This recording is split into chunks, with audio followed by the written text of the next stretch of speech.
Por último, el Poder Judicial, otro de los cuales nos convoca a pensar, debe por un lado asegurar la justiciabilidad de los derechos y por otro lado es revisar que aquello que se haga correctamente y no de cualquier forma, sino bajo ciertos compromisos que asumimos. De vuelta, volver a la Constitución. Si no le damos a un niño un derecho de defensa, básicamente estamos violando el derecho de defensa. No hay mucho para preguntarse acerca de eso. O sea, si todo lo que un niño es involucrado no tiene forma de participar y de discutir, sea de la forma como recién Laura nos comentaba, se está violando la Constitución y el Poder Judicial algo debe decir respecto a eso. Y lo mismo con los derechos sociales, económicos y culturales. Entonces, ahora pensando en el Poder Judicial en particular, así no me extiendo demasiado. El Poder Judicial me parece que, viendo de dónde salimos, porque pertenecemos al Poder Judicial, viendo de dónde salimos, la historia constitucional, la historia política de la cual surge el Poder Judicial, donde se tiene una fuerte desconfianza, principalmente porque no somos elegidos por la voluntad popular, como sí son los otros poderes, entonces debemos tener un cuidado especial acerca de nuestros accionar, y principalmente porque venimos del sistema de patronato, tiene, según entiendo, dos grandes desafíos dentro de otros que pueden surgir. A mí se me ocurrieron dos. Uno, lo voy a leer, es reconstruirse como autoridad institucional independiente e idónea para encauzar los conflictos sociales con dinámicas de intervención que superen su rol subalterno y paternalista. Esta frase que parece, como diría Mirta Legrand, rimbombante, voy a tratar de explicarla o por menos comentarla. Y lo otro es generar la confianza social y respeto hacia los otros poderes estatales. Y esto mínimamente me parece importante porque acuérdense, en el 2001 las cacerolas no solo fueron al Poder Legislativo y al Poder Ejecutivo, sino fueron al Poder Judicial y principalmente a la Corte Suprema de Justicia en la Ciudad de Buenos Aires, por lo menos pasó eso. Y nos debemos un respeto a la sociedad, al efectivo cumplimiento de sus derechos, porque para eso funcionamos y para eso fue diseñado el Poder Judicial, y también a los otros poderes. A los otros poderes porque los otros poderes son los que deben tomar en democracia las decisiones que nosotros, desde el Poder Judicial, podemos controlar o exigir, pero no podemos tomar. O por lo menos esa mi postura es la que me interesa ahora discutir. Entonces, ahora, básicamente, me interesaría repasar tres modelos de Poder Judicial que creo que son los que existieron y se pisan paralelamente, se entrechocan, que me parece que son violatorios de todo lo que esto vengo diciendo, de que la Constitución nos invita a pensar, para proponer otro que creo puede llegar a ser respetuoso de la Constitución Nacional y los compromisos que asumimos, y especialmente vinculado con la situación de un grupo históricamente desaventajado, con mucho menos poder, que fue considerado, como vamos a ver ahora, de segunda categoría, como son los niños, los menores, como se interpretaba.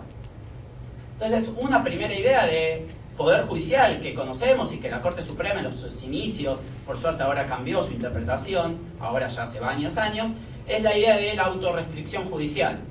La autorrestricción judicial básicamente es la expresión dogmática de las cuestiones políticas no justiciales. Es el Poder Judicial diciendo: yo no tomo las decisiones políticas, mi rol no es ese, yo no puedo realizar nada, no puedo revisar nada que sea dictado en democracia por esta idea de república. Yo estoy por fuera, simplemente soy aquello que se cumpla la ley, pero no puedo decir si una política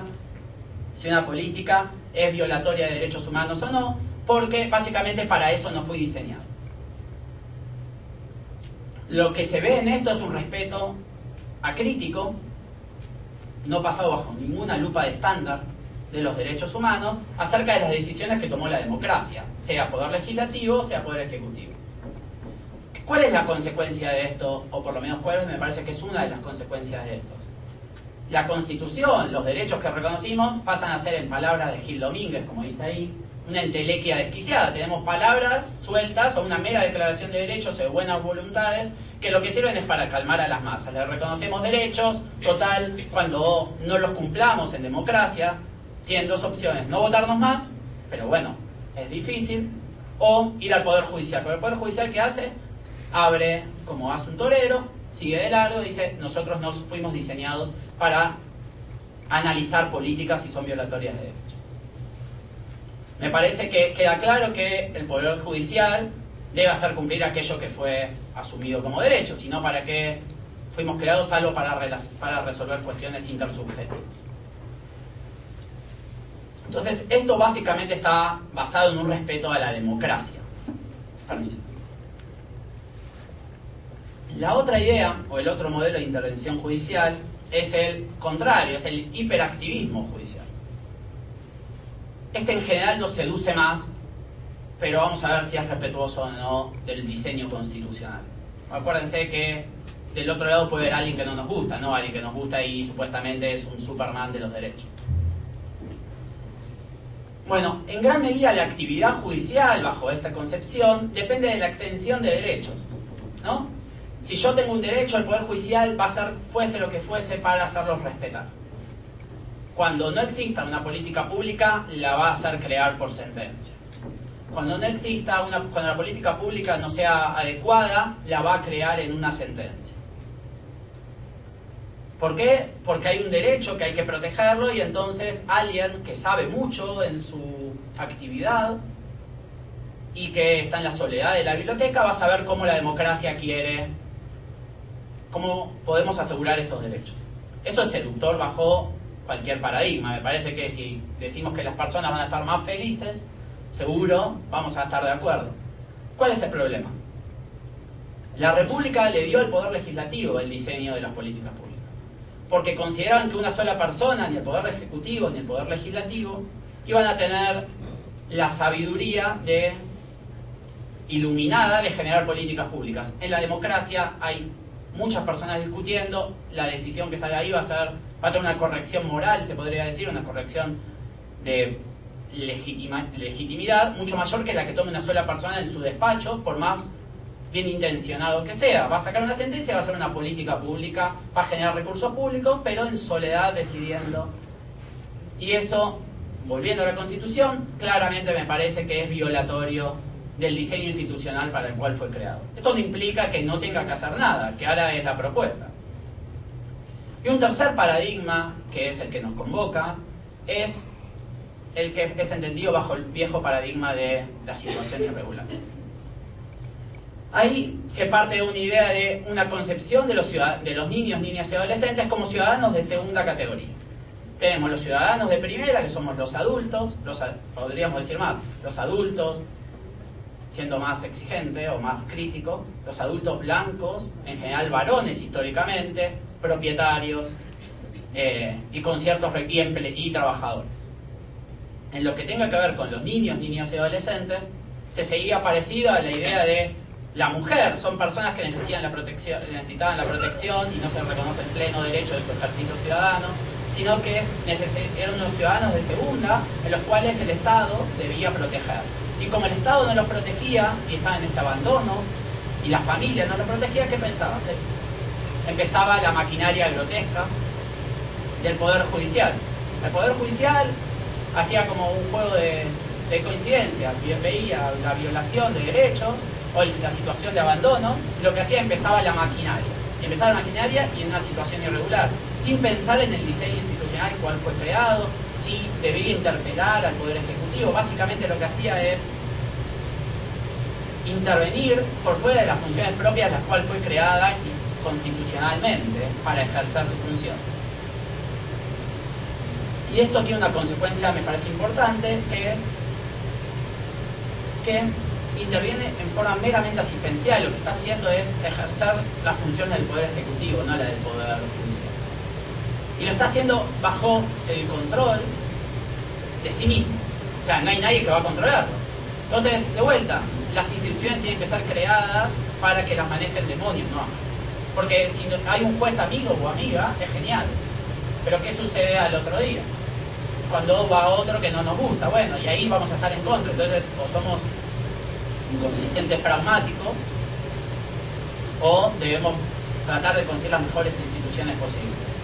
Y lo otro que me parece que genera, y con esto termino para pensar cuál es un modelo de intervención judicial respetuoso, genera relaciones clientelares. Tenemos personas de segunda categoría, ciudadanos de segunda categoría son los niños, que necesitan de un intermediario para reconocer sus derechos. Y el intermediario no es la democracia, el intermediario es el buen padre de familia, porque es padre, no es madre además generalmente, Es el buen padre de familia que todo lo puede, que todo lo sabe y que sabe cuál es la respuesta correcta sin, como decía Laura, sin escucharlo, sin darle intervención a la familia y sabiendo que los derechos, él sabía cómo satisfacerlos. Bueno, eso es... ok.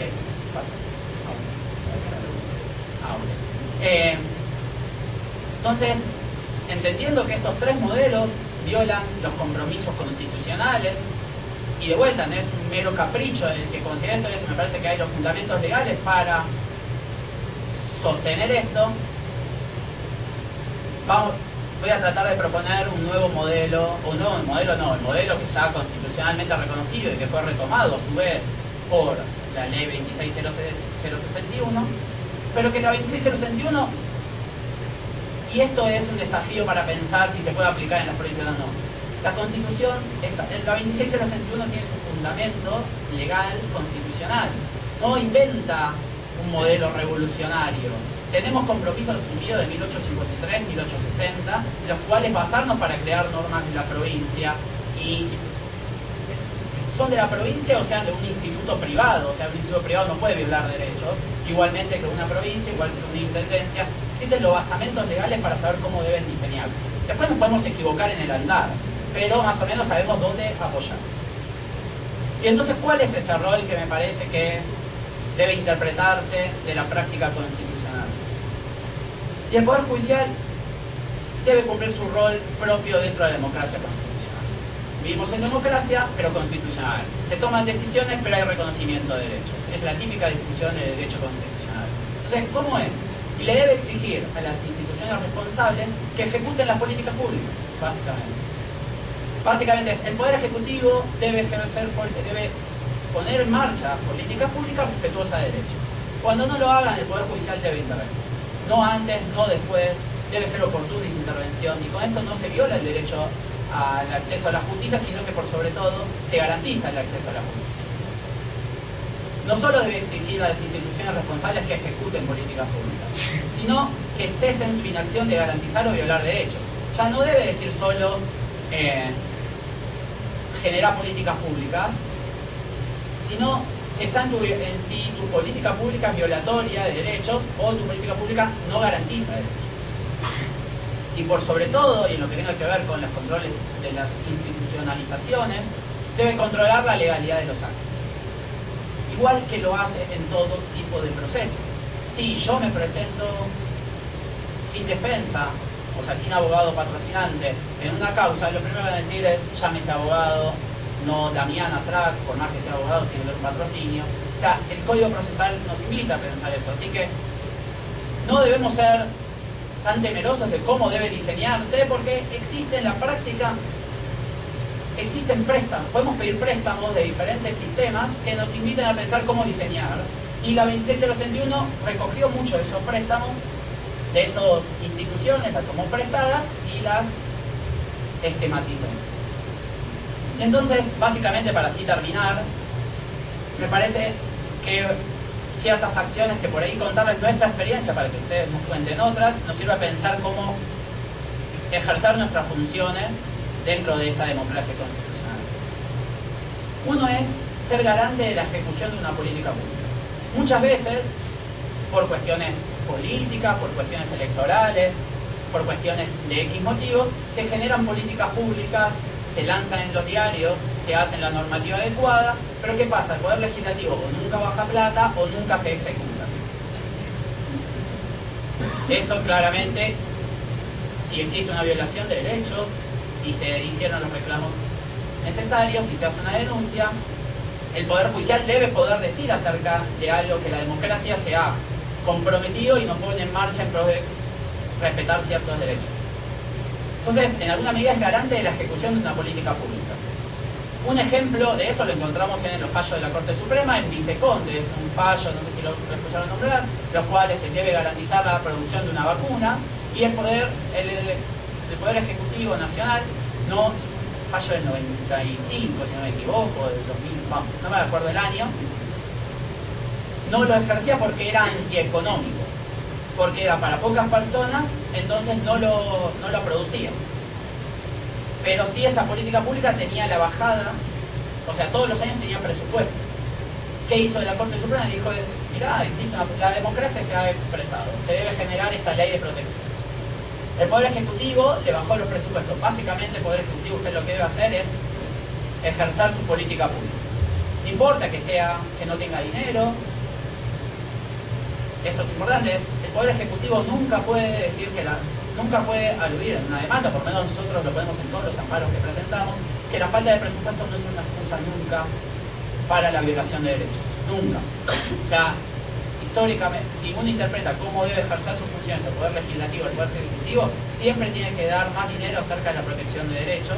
Y el asunto es, obviamente la plata no es infinita, el asunto es cómo distribuimos esa plata. Si la distribuimos por los grupos, principalmente, como nos dice la Constitución, garantizando el derecho a la igualdad de los grupos históricamente desaventajados, o si seguimos haciendo violaciones de derechos y seguimos concentrando los derechos en ciudadanos de primera categoría y de segunda categoría. Eso es una forma de intervención que nosotros, ahí dice caso Conventillo de la Boca, o reparación de vivienda en villas, que son programas en los cuales existía una política pública vinculada a una materia habitacional, que por ejemplo se dedicaba a la reparación de casas en villas, pero no se ejercía, básicamente no se generaban los recursos necesarios o los trabajadores o las trabajadoras necesarias en pos de poner ejecución en ejecución esa política. Nosotros básicamente lo que hacemos es un juego de coincidencias, como diría Víctor Hugo, Alcoyana, no sé si se acuerdan de ese programa, que era, hay un presupuesto, Víctor Hugo dije, Berugo Carámbula, me salió Berugo Carámbula, perdón, me salió Víctor Hugo porque lo escucho más seguido que Berugo Carámbula. Entonces es como Alcoyana, hay presupuesto, hay una política pública, se debe ejercer. La otra es la evaluación de la política pública, ya no solo poner en ejercicio esa política pública, sino es evaluar que esa política pública sea respetuosa de los estándares de derechos. Cualquier política pública no es respetuosa de los derechos. Y el Poder Judicial algo debe decir de eso, si no, de vuelta, volvemos a que la Constitución es un papelito que puede servirnos para ayudar a hacer el asado si no hacemos las pastillitas salvadoras.